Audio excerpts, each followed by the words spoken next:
Welcome to a special episode of the Ask a Cycling Coach podcast presented by TrainerRoad. I'm Coach Jonathan Lee, and today we have with us Team 24's Melisa Rollins. She just won the Leadville 100.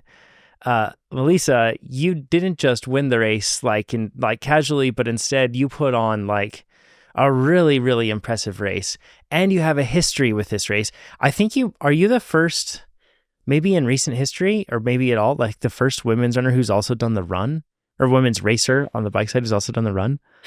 That's probably true. I hadn't considered that, but yeah, That's crazy. Probably. Yeah, I'm a Leadville junkie over here. It's wild because somebody listening to that is probably thinking like, oh, she's been coming to Leadville forever, and that's like her like endurance sport forever. But 2010 was your first time doing Leadville, and prior to that, No, 2016. Or 2016, forgive me, was the first time you did Leadville. Yeah. Prior to that, and that was your junior year in college, correct? Yeah. And prior to that, you had not been an endurance athlete junkie, like we're talking about, not a Leadville junkie or anything else like that, right? No, not at all. No, I was halfway through college. I was super immersed in campus life. I did the whole like freshman 15, freshman 30 situation and was kind of like, I wanted something to do. I wanted to try something out. So yeah, I have a little bit of history with my family doing Leadville, and I approached my parents with, a little idea that maybe I could try out this thing that they've been doing for 2 decades. Yeah, but can we cover that really quick? Lisa and Eldon, your parents, I've known them for years now. They're amazing. And you'll know Eldon by the name, the Fat Cyclist, Lisa by the Hammer. They've gone by that for years. Back when Eldon had the blog, and then really with the Leadville podcast and other podcasts that Eldon's been doing. I'm sure a lot of you listening to this podcast are familiar with Eldon, and truly like one of the kindest people in the world, and probably Lisa through proxy at the very least as well. They're just fantastic people. Eldon just did, was it 26? And then 26. He completed his 26th Leadville. And then Lisa was how much? 19. Yeah, oh next year is the pie plate buckle for her. That's so cool. So this is like, your parents had this whole thing going, but did you ride, like, were you, quote, a mountain biker before then in terms of riding, racing, doing it frequently? No, not at all. When I graduated high school, I think my senior year of high school was kind of the infancy of NICA, and my parents obviously love mountain biking, so they encouraged me to try it. And the day of my prom, I decided to race my first NICA race, and I crashed out and didn't finish, and went to prom with bloody arms. But oh no! And then I soared. That was it for me with mountain biking. Yeah. My gosh. So 2016, you just decided to take on what is probably one of the hardest days you could ever do on a mountain bike up at Leadville. Yeah. Like, and you talked about wanting to change. I had no idea. Okay. I didn't, okay. I didn't know what I was getting into. I had no idea. I seriously, yeah. I still don't know what I'm getting into. All that said, was it 10:21? Was that your time? 10:12. Yeah, 10:12. First year. Yep. That is not a slow time. Like, no, I mean, luckily I had the best mentors, right? These people that have been doing Leadville for a million years, and Fatty, my dad in particular, I can't remember how many years it took him to go sub 9, but he has a formula for it. He knows how to train for it. He knows nutritional aspects on how to finish this thing fast, well. And yeah, he shared all of that with me. I had the best training partners. It was great. Yeah. Wow. Best thing you could ask for. How long did you train for it prior to doing it? Well, actually, what's funny is that I call it January 1 probably, but yeah, beginning of the year-ish of that year, 2016. I didn't ride at all, so I didn't really know how to start. And Salt Lake City, where I'm from, is cold in the winter. So I actually started with TrainerRoad. I was That's a sweet amazing. spot base girl. Wow, that's so Yeah. cool. Yep. And That's I was awesome. extremely dedicated to it. And I think it helped me. I mean, I was awful at first. It sucked. My butt hurt. Couldn't figure out shoes. Clipping in. Don't even get me started with that. That was crazy.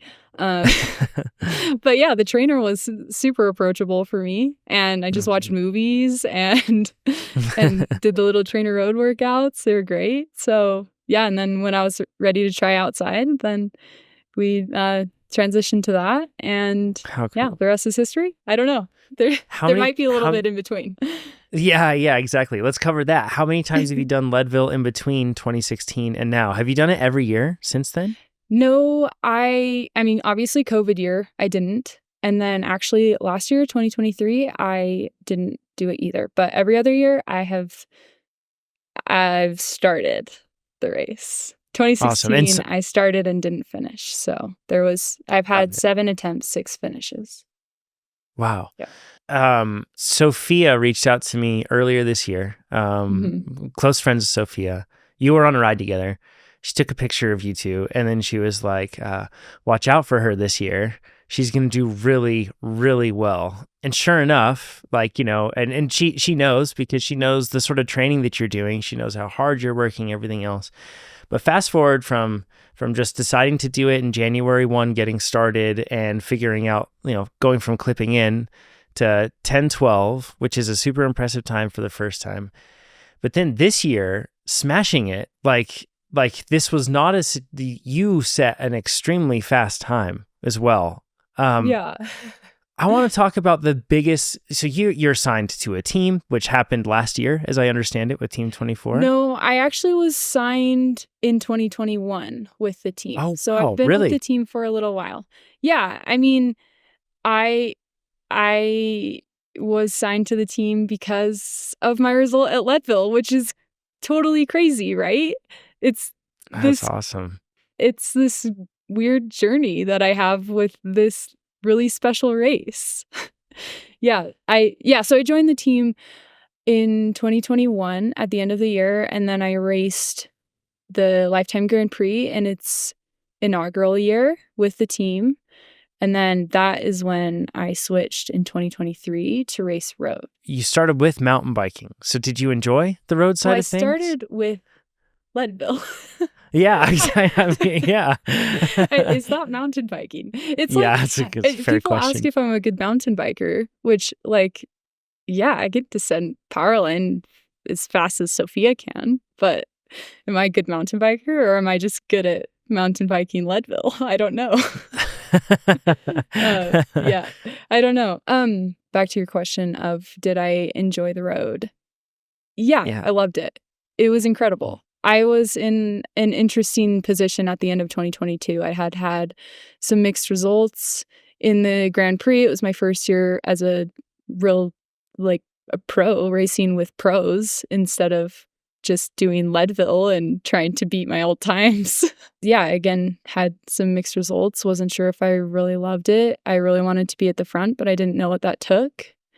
And I didn't have a lot of context of how to race properly. I knew how to time trial for 10 hours in the mountains of Colorado, but I didn't know how to attack. I didn't know how to draft. I didn't know what an echelon was. So I became a student in 2023, and I dedicated myself to racing on the road. And I think that's why I won Leadville.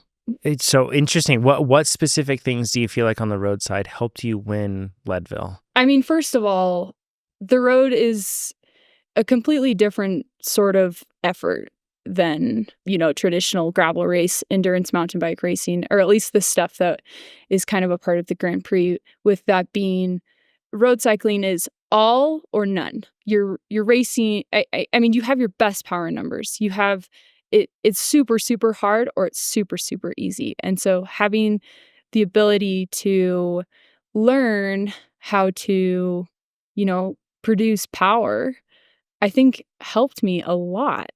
It helped me sort of develop into more of an athlete than I was previously. Yeah. Yeah, road forces you to ride so extremely hard, right? The nature of the racing. Yeah, exactly. I mean, and it puts you in these really, you're going all out, and then you also have to be able to think tactically. You have to think, this is a hilltop finish. Am I pulling someone to the finish? Or how am I going to approach this when I'm redlined? How am I going to win this race when I'm redlined? And that was something that I hadn't ever experienced before. You can obviously learn these things without racing road. I'm not saying that you have to do that. You can learn this through XCO. You can learn this through high-level endurance racing as well. I wasn't there. I wasn't fast enough to be a part of the race when I raced the inaugural Lifetime Grand Prix in 2022. I didn't have the capability to race. Yeah, it's so starkly different from, like you said, doing a 10-hour time trial in specific circumstances. Now, instead of it'd be like, I bet I could watercolor something decently well as long as it's color by numbers and I have lines to stay in. But then in this case, you were learning to paint, right? You were learning to do things freelance without any sort of specific template to work from. And then, it wasn't my role to win. I was on a team with I'm on a team with an incredible sprinter. I'm not the world's best climber. I'm a pretty good climber, but I'm not a climber. So I'm not going to be raced for if there's a hilltop finish. I'm not going to be raced for if there's going to be a sprint finish. So I had to take on different roles. I had to learn how to be a versatile chess player. Yeah. Mm-hmm. Yeah. And you need all of that when you're racing for yourself in a one-day classic race like Leadville. Yeah. And that's, I guess, let's get into the race a little bit. So what I'm hearing here is that because typically what we recommend for most people when they do Leadville is that they have a very formulaic, programmatical approach to the race. And it's part of it is because it's such foreign circumstances, and sure, you actually feel great until you feel like you've exploded right up at that altitude. And the course is just so difficult, particularly that latter half and power line, and then climbing from Turquoise Lake and climbing the boulevard. All that stuff just cracks you when you think that you've got it done by the time you get to Columbine, and reality, it's so tough going back. So that's why it seems like that's the best way to success for most people at this race. And they're not also battling for a win. Instead, they're just going for a time goal. But it sounds like maybe for you, you've kind of been learning to play chess, like you said, on the road side of things. Be more of, being able to execute and respond and to race dynamically. Is that how you approached Leadville this year? Did you have a very clear pacing plan with power targets and all that stuff? Or did you just go out and you just raced it? Which one? So I raced Leadville with no power, no heart rate. I raced as in you weren't looking at it or you weren't recording it? I didn't have it at all. No power meter, didn't wear a heart rate strap, went completely by feel. That's awesome. I had one goal of the whole race. Okay, two. Primary goal, don't get dropped on the first climb. Mm-hmm. And an addendum to primary goal was don't push the pace on the first climb. Got it. So just be there, don't go but out not too be hard, the instigator. But be there. Yeah. But the real primary goal was to arrive at the top of power line first and descend first. Wheel. Got it. So you're talking about be the first one descending down power line. Yeah. I had a very strong feeling that the race would be decided at mile 24 at the bottom of power line, and I think it was. So what drove you to toward that inclination to think that it would be decided so early on with a 105-mile race? There's so many things that could happen.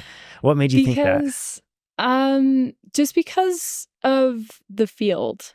I think there's a lot of strong climbers, perhaps stronger climbers than me, but you have to be a all-around rider to win Leadville. You need to be a strong descender. You need to be a strong climber.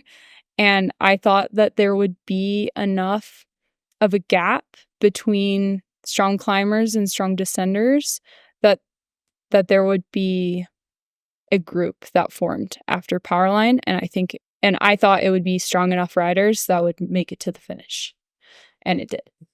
So in this case, at the bottom of Powerline, because it's tricky, I watched the recap. I was getting time splits via text constantly, and then also the Instagram stories, and I could check those on Saturday. You were down at the bottom. Michaela Thompson was down, and we're talking the bottom of Powerline, right? Michaela Thompson. I don't know if Sophia was on at that point at the bottom of Powerline yet, or if she ended up having to bridge up later. But who was with you at the bottom? What was the group? So I descended first, and I hadn't known this at the time because I was really only focused on being first wheel, and I didn't really care who was behind me. But Aaron Huck had broken away with me. This is what I've learned from watching back the video footage, which is really cool and like a crazy experience for me to be able to do. But Aaron had broken away with me, and she flatted at the top of Powerline, which is another reason why I wanted to be first wheel. I wanted to see the lines as well as I could through the light. It was, I mean, the glare was awful. You'd sort of just sent it.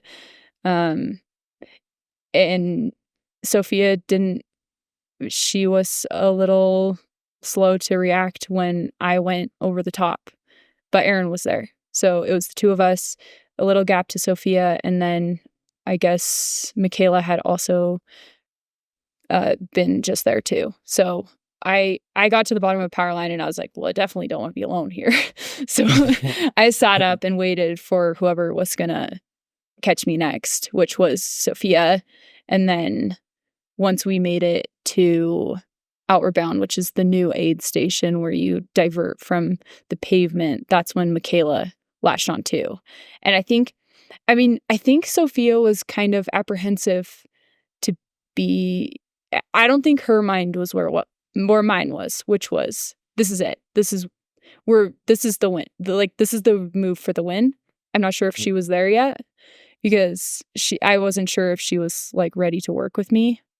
Yeah. But as soon as Michaela was there, I think we both like realized, yeah, this is it. This is it. This is where we need to make the move. Yeah. I guess. Before we keep going with the tactics, can I ask at all about a nutrition plan and strategy? Like, how much did you have a plan there? Or was this also shoot from the hip? No. This one is necessary. I think everyone should have some kind of nutrition plan going into, especially a race at altitude, and one that you've practiced, hopefully at altitude or at least in the heat, something where your body's extra stressed. My plan was simple. I like to do a lot of my calories through liquids and a couple gels. So I use First Endurance products, and they just came out with a high carb drink mix that I really enjoy. And I mix it at 90 grams of carbs per hour or per bottle, but I drink a bottle an hour. So I'll do 90 grams per bottle per hour plus a gel of theirs, a liquid shot, which is 30 grams of carbs per hour. But so 120. As you know, in races, it never goes as planned, especially this one. For me, I kind of have an interesting story about what happened. When we were climbing Kevins, it was freezing, right? I mean, you start descending, and I opted out of arm warmers because I didn't want to deal with them. So by the time we started climbing, my hands were completely frozen, and we start up Kevins.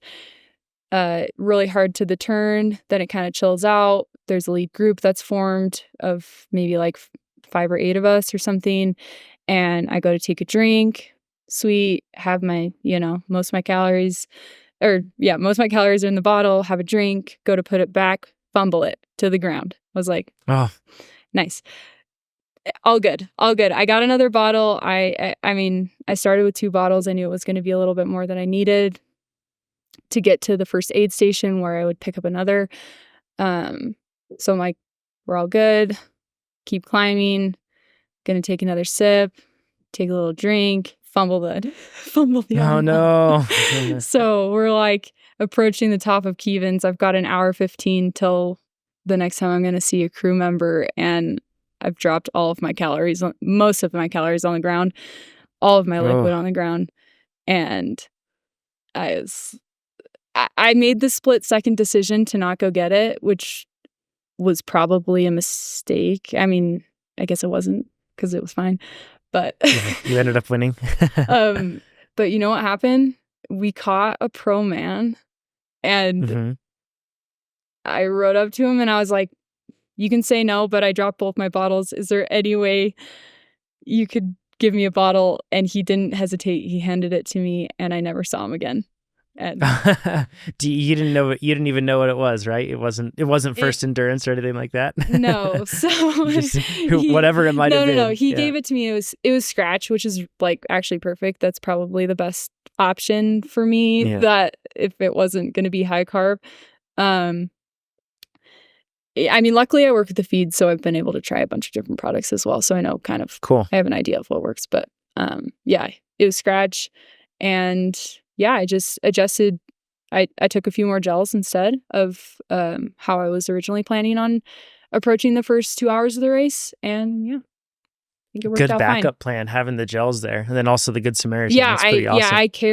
I carried all of my gels with the. I mean, I've dropped stuff going down Powerline before, so I don't go to this race thinking we're gonna pick up my gels and my bottles every time I go through an aid. I'm gonna carry it. I don't care about the weight. Sure. It's just a gel. So after you reach the bottom of Powerline, it's effectively a long traverse that is working its way more or less slightly uphill, slightly downhill at times, but nothing too severe until you really get to Columbine. There's a little bit of like some punchy stuff after the Twin Lakes aid station. But you're in this group. Did you all start working together really well? And like, you felt like the move was going to be early on. So like what was the next chess move that you were planning to do after that?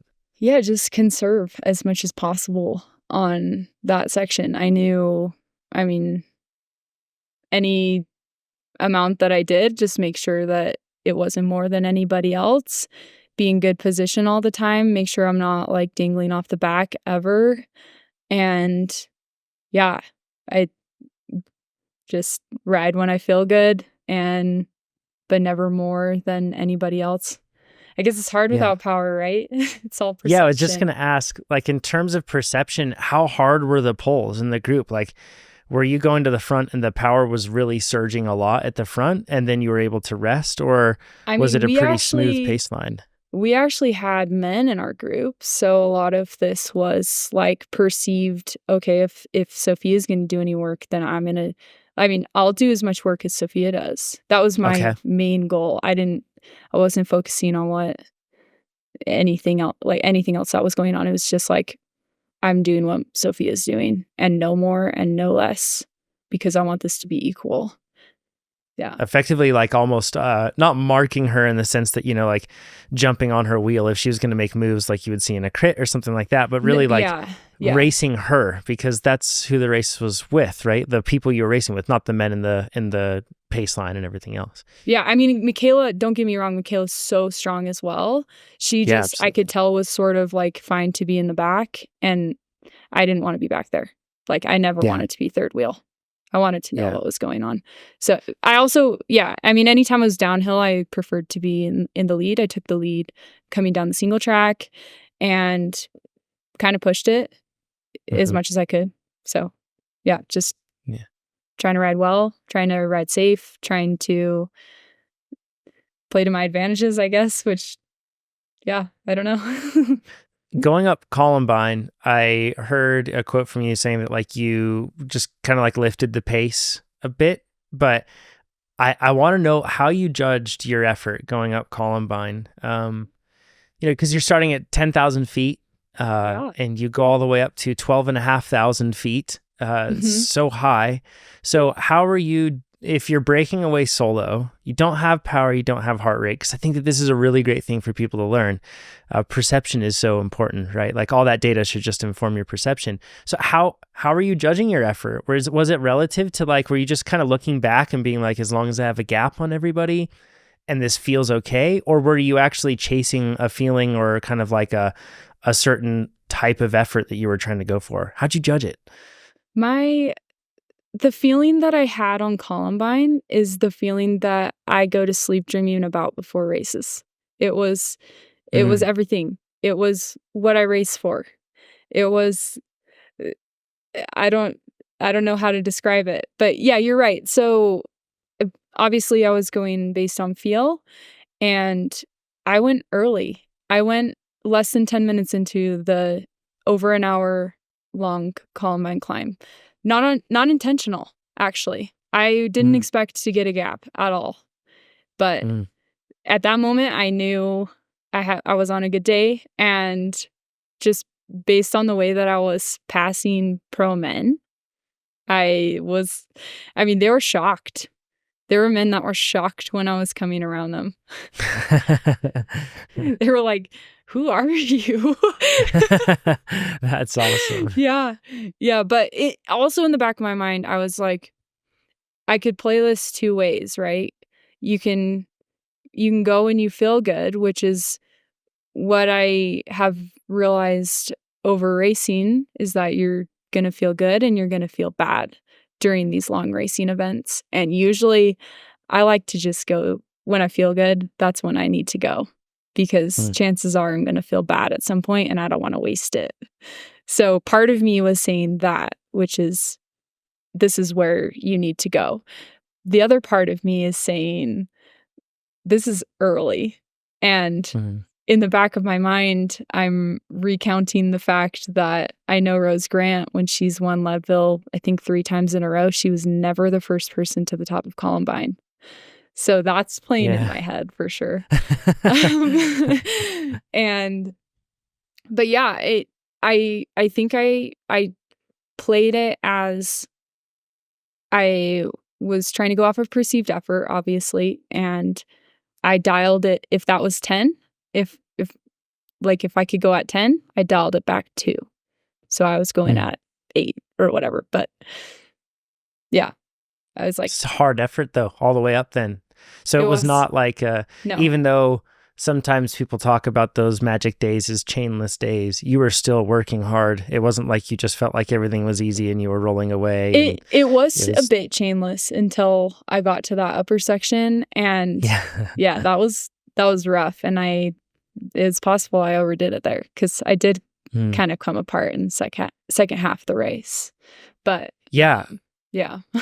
Let's talk about that. So you turn around at the top of Columbine and you come back down, and it's that long traverse back, and for some reason it feels like you climb more when you're going back. There's like a bit of a headwind, even though I think it's net down. You really feel like you're climbing.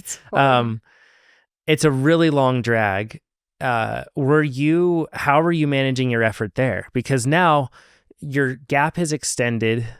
Like you said, you're probably thinking like, I sure hope I don't get caught, because I'm the first to Columbine, and Rose being that example of like never being the first to the top. So how are you pacing it then?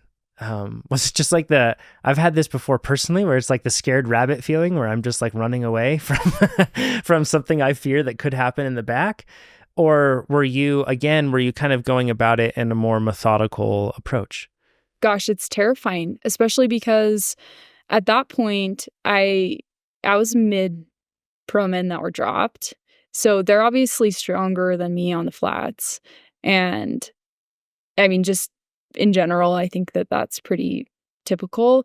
And they're also, they were having an easier time, at least perceived by me,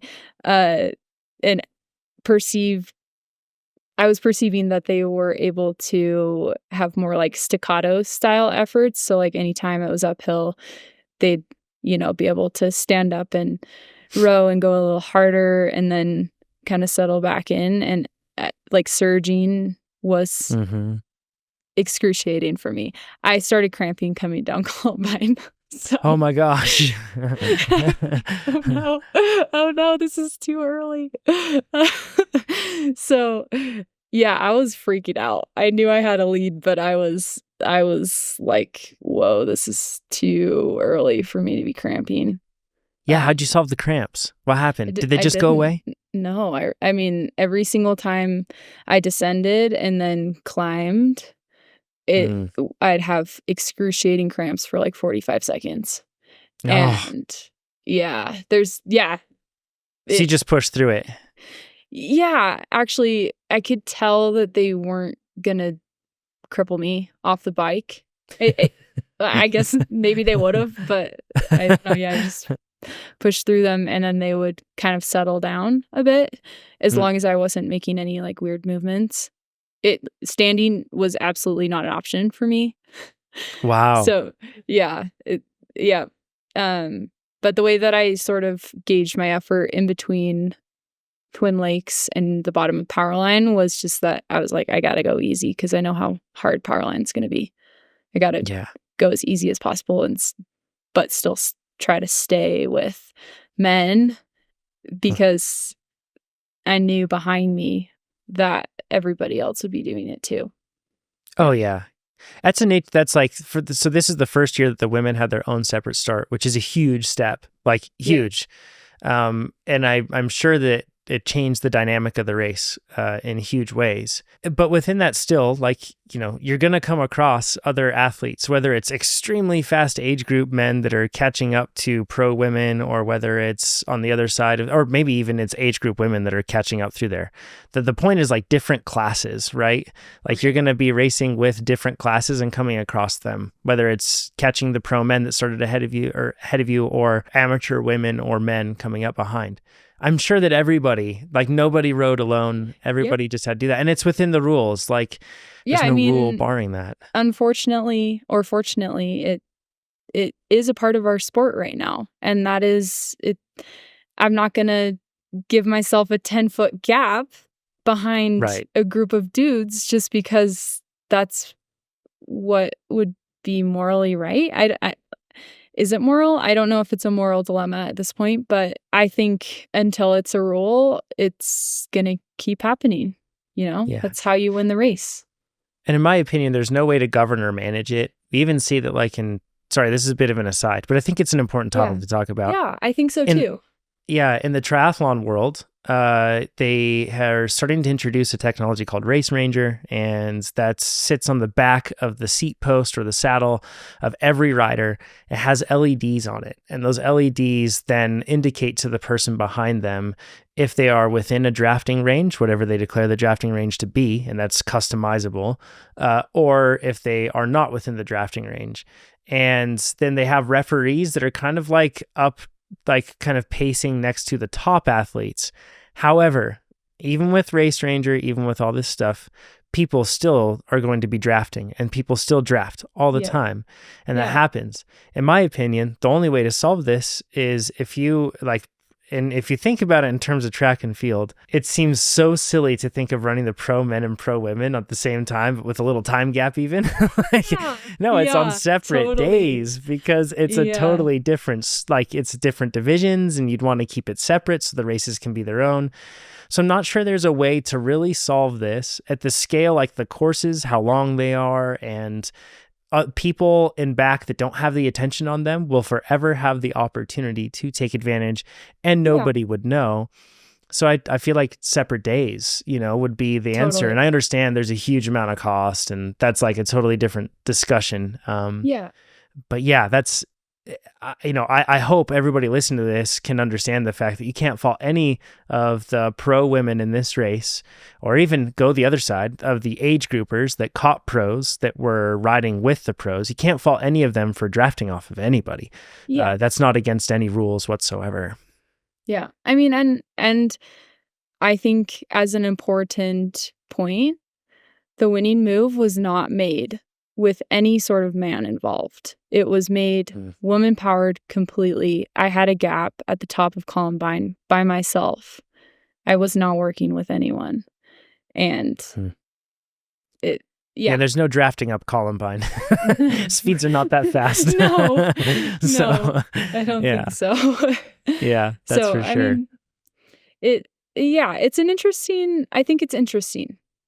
And unfortunately, it can't ever be completely equal, which is perhaps why it's such a dilemma, right? Mm-hmm. Yeah, I agree. So, I mean, you're coming back from Columbine to Powerline. You're sticking with wheels when you can. If they're being surgy and punchy, that's probably super irritating because you can't follow that in your I did as much as circumstances. I could, though. Yeah. Nice. power line. It's such a steep climb. I think it's really hard for people to understand. There were some photos that came out, and I'll see if I can track them down on social media and share so people can see them be here. But so if I find them, they'll be on screen. If not, they won't. It's so much steeper than people think. It's awful. It's like it's steeper than anything that you're gonna see in the tour or anything else like that. And then it's dirt. It's covered in rain ruts. It's off camber, sloping left to right. So you're fighting for traction, probably on tires that don't have the best traction, by the way, because you're trying to be fast for Leadville. Yeah. You're effectively 90 miles into the race, or I shouldn't say 90, you're 80 something miles into the race. You are completely cracked, and it's still, remember, it's like you're climbing up from 10,000 feet of elevation. You're climbing only up from there. Yeah. And it feels really hot, even though the temperature isn't super hot. There's zero shade. Not moving. Yeah. You aren't moving, and the sun, when you're up at that high of elevation, just feels so intense, right? So right.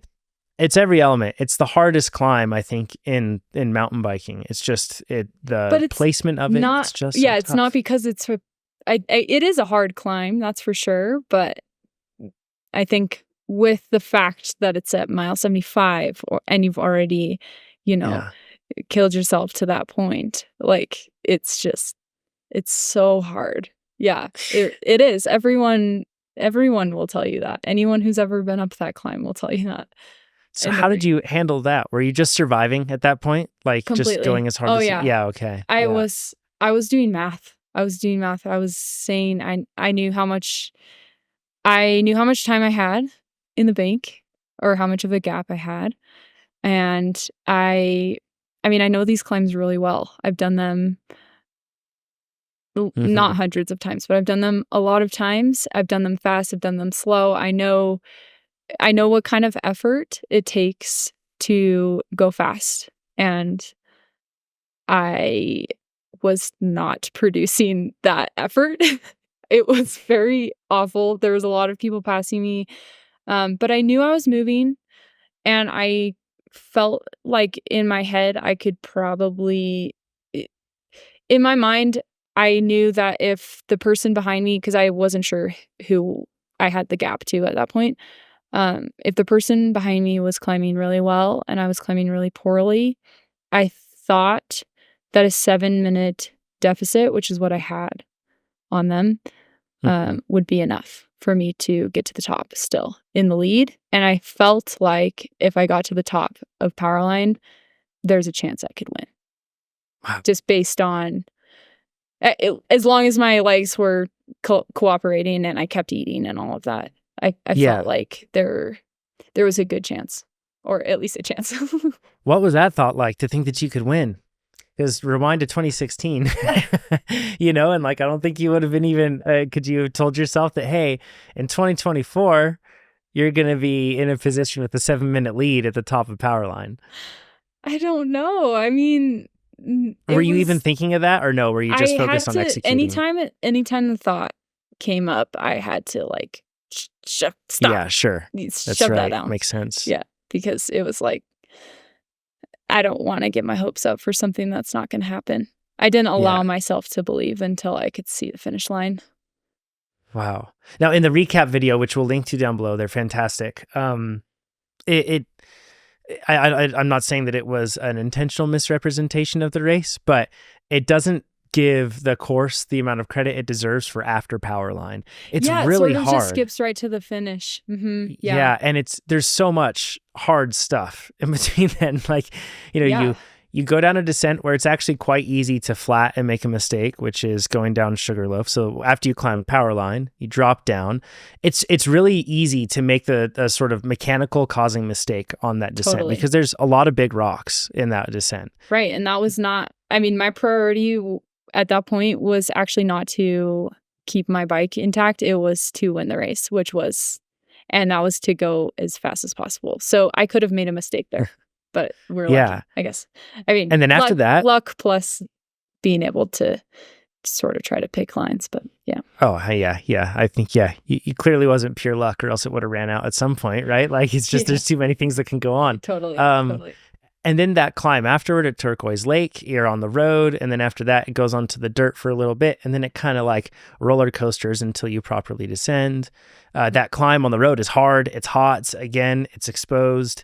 And then after that, you think you're done. You have this awesome descent, kind of like back down to the base of the valley. Yeah. And then you traverse like to the south way longer than you feel like you should. And then you have to climb the boulevard climb, which is long. It's like it's always longer than you want it to be. And it's steep at the bottom. It's rocky. There's not a great line. It's hard. It's really hard. And then after you think you're done with that, then you still have to climb up another road, and then it drops down, and then you keep climbing to the finish. So it's just so hard, everything that you had after that. But was it just on repeat of the same thing of just like, I've got my gap, hold on, I've got my gap, keep pushing? Was that? Yeah. So there was no other intention. You were just focused on riding the limit, so to speak. Yeah. I mean, I think I was so focused at that point and so like in the box. I can't even recall the last hour of the race. I seriously can't. I was done. I don't know how to explain it other than that. When did you realize it? That you had won? When did it hit?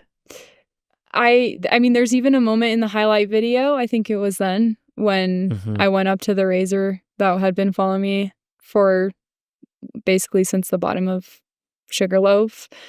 And I asked them where the next rider was.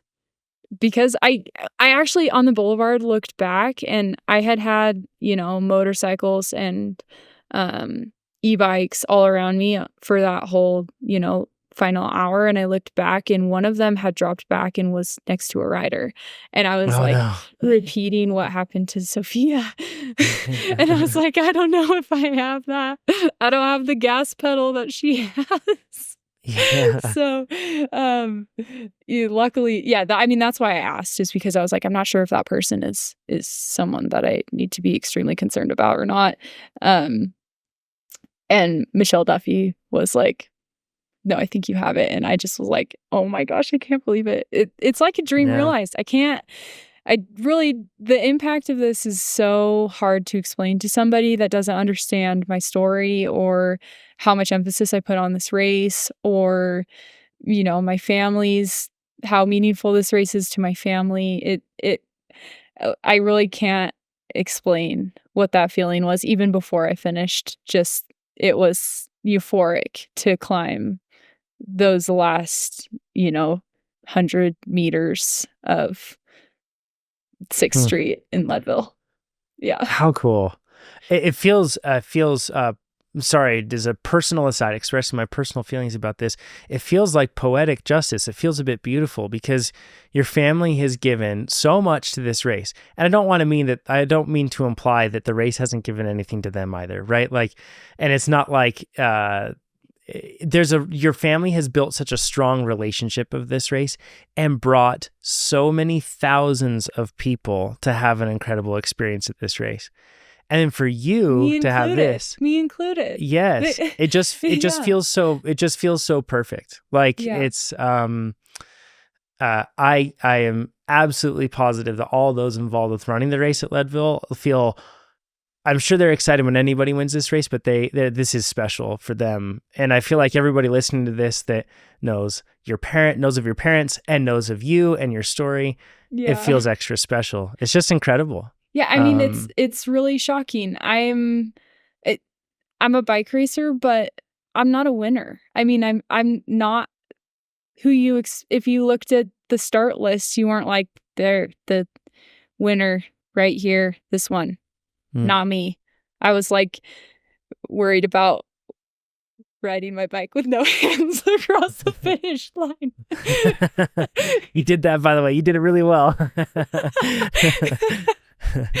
Yeah, it was just things that I was not sure if I was prepared for. I mean, but I was ready. I was ready. That's for that incredible moment, even though I didn't know I was.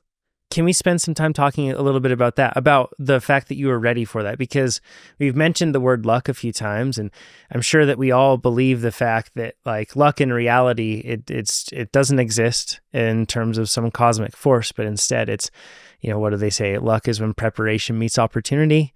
And this is a situation where I feel like really defines that, I'm sure. You did not just stumble across this win. If you were to look back and say from 2016 Melisa to now, what are whether it's 3 things or some other specific number, what are the main things that have made the biggest difference in getting you to the spot where you could win Leadville? And it could be something on the bike and training. It could be the nutrition side of things. Heck, it might even be like equipment or off the bike, mindset, whatever else. Have you thought about that? And I guess, or does anything come to mind? No, I'm not sure. It's experience. It's the fact that I've had like 50 or 60 race days this year. I've been in so many different circumstances where I need to push when I don't feel like I can. And road racing, it prepared me for challenges that are out of my control, where you have to be able to read the race. Also, in between my first Leadville and this Leadville was the Leadville 100 trail run, which was the most challenging day of my whole life. But it taught me, I'm sure that's way harder, right? I can't imagine. I don't quit. I will never quit when I feel like there's an opportunity there for me to finish something off. And I learned that when I spent 4 hours going up the boulevard on my feet. Oh my God. Oh, I can't imagine. So it's a combination of things. It's not one thing. It's not equipment. It's not my bike choice. It's not my tire choice. It's not what I put in my bottles. It's not this one result I had at a race last year or the feeling that I've had on the bike. It's everything. It's everything that came together for this one special day, which is so crazy because I'm not the only one that targets this race. Everyone targets this race.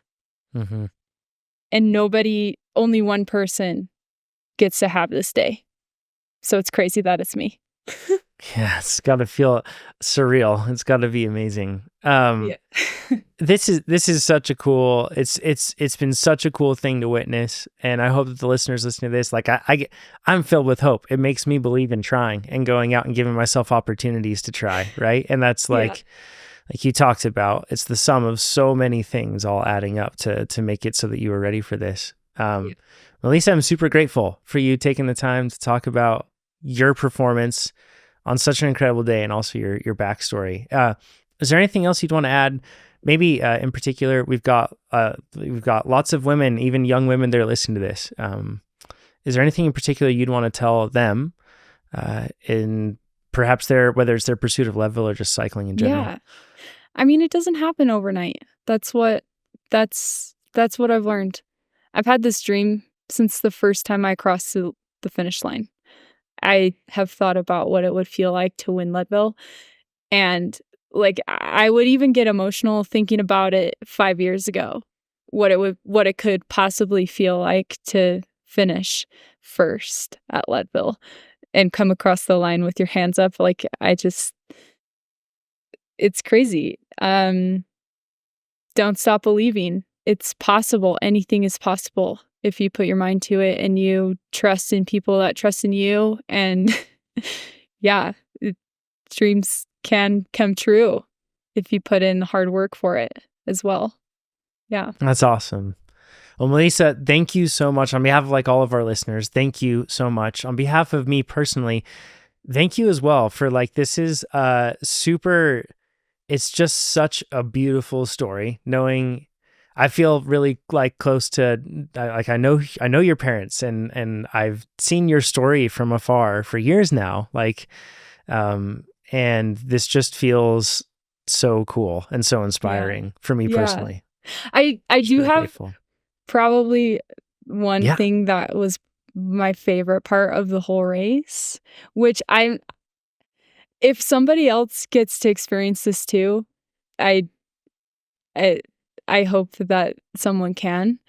The feeling of coming down Columbine, which is already a really cool experience if you know anyone else in the race and you get to look for someone. But the fact that I got to come down Columbine and search for my parents who were riding the race together, and they got to see me in the lead of this race that they love and have dedicated their whole lives to. That was almost better than the win. At that point, I was like, I don't even care if I win right now because this is the coolest experience I've ever had. How cool. Oh, I can't imagine. That's amazing. It was crazy. And from their perspective, they were watching a freaking helicopter fly toward them, thinking that it could be me. How cool. That's just amazing. Yeah, it was cool. Well, thank you so much. And I want to tell everybody too to follow Melisa, obviously, follow Lifetime Grand Prix, Leadville, all that stuff, but also follow Team 24. Team 24.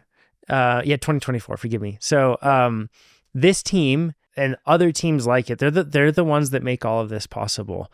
And when we follow them, when we look at who is like who their sponsors are, everything else, who the athletes are, and we find ways to support them, that sends the message loud and clear that they can continue supporting those athletes. When I joined this team, I joined this team with a dream, and it came with a manager who believed in me and allowed me to live out my dream. A lot of this is formulated from a program that believed in me. Yeah. So let's go find the team and support them and support their sponsors, because that sends that message loud and clear. And I think that's super important for all of us that are able to do so. I think that's the best way to do it. This is awesome. Thank you, Melisa. We're looking forward to supporting you, and just thank you so much for sharing this story. It's incredible. Thanks for letting me. It is, and I love sharing it. Thank you so much. Absolutely. We'll talk to you all next time.